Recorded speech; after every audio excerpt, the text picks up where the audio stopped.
नमस्कार। Hindi language club में आप सभी का स्वागत है। आज मैं आप सभी के सामने व्याकरण का सबसे महत्वपूर्ण भाग भाषा, बोली, लिपि और व्याकरण लेकर आई हूँ।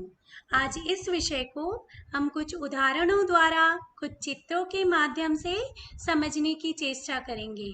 तो आइए हम इस विषय को आगे बढ़ाते हैं और समझने की चेष्टा करते हैं। आज का हमारा विषय है भाषा, बोली, लिपि और व्याकरण। अब यहाँ देखिए, आपको दो चित्र नजर आ रहे हैं।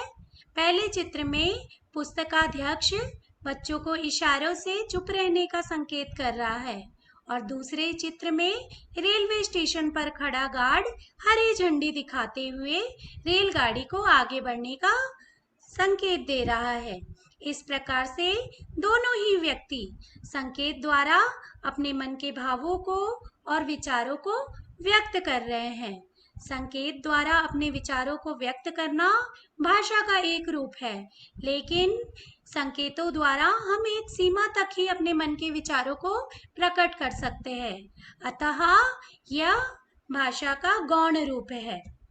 अब यहाँ देखिए, यहाँ भी दो चित्र है। पहले चित्र में बालक पत्र लिखकर अपने मन के भावों को, विचारों को अपनी माँ तक पहुंचा रहा है और दूसरे चित्र में माँ उसी पत्र को पढ़कर, समझकर जानने की चेष्टा कर रही है। तो ये भी भाषा का रूप है।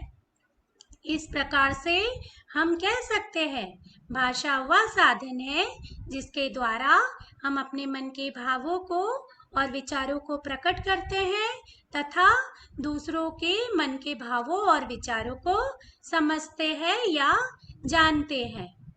मुख्य रूप से भाषा के दो रूप होते हैं, मौखिक भाषा और लिखित भाषा।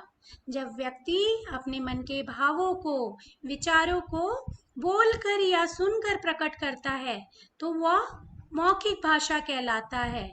लेकिन व्यक्ति जब अपने मन के भावों को, विचारों को लिख कर, पढ़ कर बताने की चेष्टा करता है तो लिखित भाषा के अंतर्गत आता है। जैसे कि भाषण देना, बातचीत करना, वाद विवाद, ये सभी मौखिक भाषा का रूप है। लेकिन जितनी भी पत्र पत्रिकाएं होती है, पत्र होते हैं, तार होते हैं या फिर जो भी पुस्तक है, उसमें हमें लिखित भाषा का प्रयोग मिलता है। अब देखिए, इस चित्र में एक व्यक्ति खड़ा होकर भाषण दे रहा है, तो भाषण देना भाषा का मौखिक रूप है। वहीं दूसरे चित्र में एक बच्चा लिखकर अपने मन की बातों को प्रकट करने की चेष्टा कर रहा है, तो ये भाषा का लिखित रूप है। इस प्रकार से संसार के अलग अलग देशों में अलग अलग भाषाएं बोली व लिखी जाती है। हर व्यक्ति अपने तरीके से अपनी बात कहता है, अतः सबकी अपनी अपनी भाषा होती है। आइए कुछ भारतीय भाषाओं के बारे में और कुछ विदेशी भाषाओं के बारे में जानते हैं। जैसे कि कश्मीर में कश्मीरी बोली जाती है, पंजाब में पंजाबी, उड़ीसा में उड़िया, आंध्र प्रदेश में तेलुगु, महाराष्ट्र में मराठी, कर्नाटक में कन्नड़। उसी प्रकार से कुछ विदेशी भाषाएं जैसे नेपाल में नेपाली, चीन में चीनी, स्पेन में स्पेनिश, ऑस्ट्रेलिया में अंग्रेजी, जर्मनी में जर्मन और फ्रांस में फ्रांसीसी। भारत में 1600 से अधिक भाषाएं बोली जाती है और संस्कृत सबसे प्राचीन भाषा है। यह माना जाता है कि अधिकांश भारतीय भाषाओं का जन्म इसी संस्कृत भाषा से हुआ है। संस्कृत भाषा भाषाओं की जननी है। हिंदी भारत की राजभाषा है, इसे भारत की राष्ट्रभाषा भी कहते हैं। 14 सितंबर 1949 को हिंदी को राजभाषा का दर्जा मिला था, जिसे आज हम हर वर्ष इसी तारीख के दिन हिंदी दिवस के रूप में मनाते हैं। आइए अब हम उपभाषा और बोली के बारे में जानते हैं। उपभाषा किसी भाषा के सीमित क्षेत्र में बोली जाती है। जैसे मथुरा के आसपास ब्रज उपभाषा बोली जाती है उसी प्रकार बोली किसी प्रांत के बहुत ही छोटे से क्षेत्र में बोली जाती है। इसमें साहित्यिक रचनाएं नहीं होती। अब कुछ हिंदी उपभाषाएं हैं जिनकी अपनी अपनी बोलियां हैं। मुख्य रूप से 5 उपभाषाएं हैं हिंदी की: पश्चिमी हिंदी, पूर्वी हिंदी, बिहारी हिंदी, पहाड़ी हिंदी और राजस्थानी हिंदी। इन सभी उपभाषाओं की अपनी बोलियां हैं। जैसे पश्चिमी हिंदी की बुंदेली, कन्नौजी, ब्रज भाषा, खड़ी बोली, बांगरू जो हरियाणवी के नाम से भी जानी जाती है।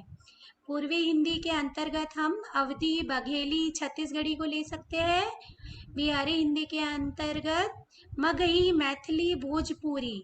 पहाड़ी हिंदी के अंतर्गत कुलुई, जिसे मंडियाली नाम से भी हम जानते हैं, गढ़वाली और कुमाऊनी। राजस्थानी हिंदी के अंतर्गत हम जयपुरी, निमाड़ी, मालवी, मारवाड़ी और भीली बोली को ले सकते हैं। अब हम जानेंगे लिपि के बारे में। लिपि क्या है? किसी भी भाषा को लिखने के लिए उसका एक ढंग होता है। लिखने के ढंग को ही हम लिपि कह सकते हैं, या हम इस प्रकार कह सकते हैं, हर भाषा को लिखने का अपना एक ढंग होता है। उसे लिखने के लिए हम अलग अलग चिन्हों का प्रयोग करते हैं और वही चिन्ह लिपि कहलाते हैं। संक्षेप में कहे तो लिखने का तरीका या लिखने का ढंग ही लिपि या अक्षर है। विश्व की हर भाषा की अपनी अपनी लिपि होती है। अब देखिए, जैसे कुछ भाषाएं हैं हिंदी, गुजराती, मराठी, जिनकी लिपि है देवनागरी, पंजाबी की है गुरुमुखी, बांग्ला की है बांग्ला, उर्दू की फारसी और अंग्रेजी भाषा की है रोमन। अब हम जानते हैं अंत में हमारा आखिरी का जो विषय है वो है व्याकरण। व्याकरण वह शास्त्र है जो भाषा को शुद्ध रूप में बोलना, लिखना या पढ़ना सिखाता है। अब हम इसे एक उदाहरण के द्वारा समझेंगे, जैसे कि मैंने ये काम नहीं करना है। तो इस प्रकार से हम नहीं बोलते क्योंकि ये भाषा का अशुद्ध रूप है। तो हम इसे शुद्ध रूप से कैसे कहेंगे? मुझे ये काम नहीं करना है ना? तो व्याकरण हमें किसी भी भाषा को शुद्ध रूप से बोलना, लिखना और पढ़ना सिखाता है। तो आज का हमारा यह विषय आप सभी को कैसा लगा? आप सबको पसंद आया या नहीं आया? ये लिख कर ज़रूर बताएं, अपने सुझाव लिखें। मेरे YouTube चैनल को सब्सक्राइब करना ना भूलें और लाइक भी करें। धन्यवाद।